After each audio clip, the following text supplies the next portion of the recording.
मार्च महिन्यात ठाण्यात अवैध प्रवासी वाहतूक आणि निष्काळजी स्कूल बस चालकांविरोधात मोठी कारवाई करण्यात आली आहे।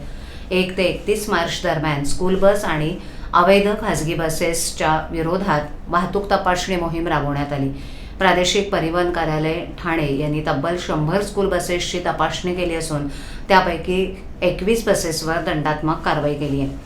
तसंच परवानगीशिवाय प्रवासी वाहतूक करणाऱ्या 4 खासगी बसेसवरही कारवाई करण्यात आली आहे।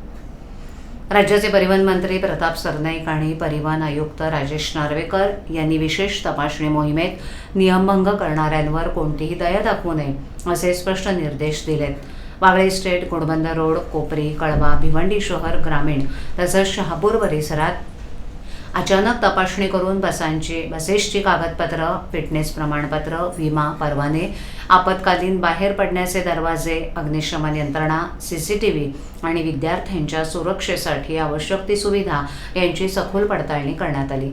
अशा 21 स्कूल बसेसवर दंडात्मक कारवाई करण्यात आली आहे। संबंधित चालक आणि मालकांना दंड ठोठावण्याबरोबरच नियमांची तात्काळ पूर्तता करण्याच्या सूचना देण्यात आल्या।